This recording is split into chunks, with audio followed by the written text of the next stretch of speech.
Showtime, showtime, showtime. Yes, I know the digs are a little bit different, but it's still quality.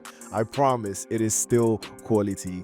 100% quality. Ladies and gentlemen, welcome to another episode of The Final Circle. And today we're going to be saying, or rather, we're going to be talking about why esports isn't just gaming anymore. Welcome once again to The Final Circle.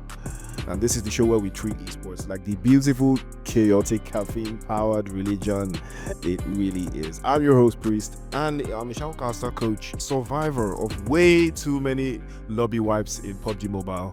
If you're new here, don't worry. We revive our teammates sometimes. On today's episode, like I said earlier, it's why esports isn't just gaming anymore. So let's break it down.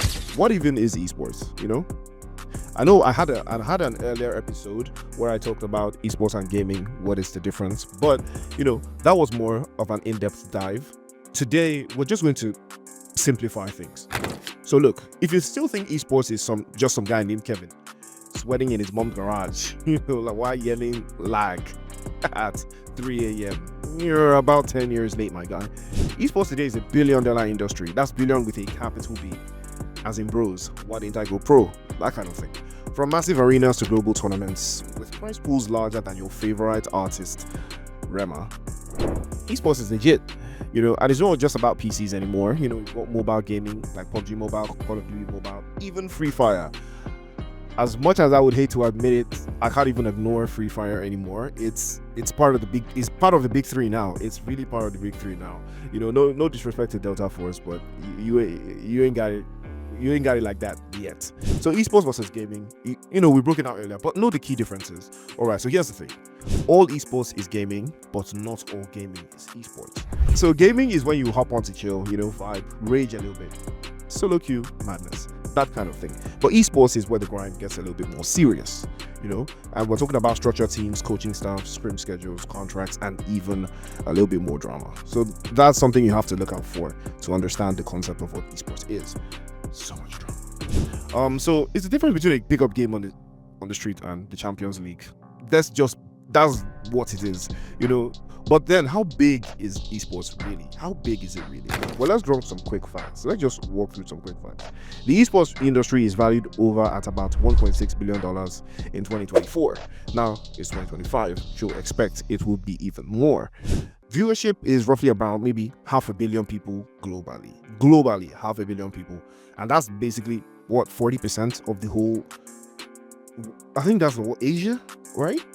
Well, fact check me if I'm wrong, but that kind of thing. But tournaments like the Esports World Cup, PMGC, Call of Duty Mobile World Championships attract millions in prize money and viewers every single year. Mobile esports, especially in Africa, the space is just heating up. It's just one of those things you got to look out for. It's just one of those things you got to understand that it's growing at an alarmingly rapid rate. So where do you fit in? Well, you don't have to be a cracked pro to be in the esports scene. That's something you got to understand still. Like I talked about this earlier in a different video where I broke down the different career paths you could have in esports and gaming. But, you could be a caster, analyst, manager, content creator, or that one guy who knows when the zone is going to shift. Case in point, myself, or even an influencer, like the Tommy Days and the likes of those other guys, those kind of things. But then if you've got passion and you're willing to grind, esports is definitely for you, if you like to win, don't forget it's just as competitive as any other sport. So lock in and understand the dynamics of what esports is.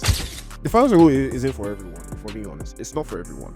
But if you make it there, then you're built different. So that's pretty much, the scope of understanding what esports is, the dynamics behind it. But that is basically what we are talking about for this episode. So see you in the next episode of The Final Circle. This has been fun. This has been a vibe. And I'll see you guys in the next episode. I hope you guys love the digs because I'm going to be shooting more content here. So, bear with me. Don't worry. It's going to look sweet. It's going to look sweet as time goes by. See you in the next episode.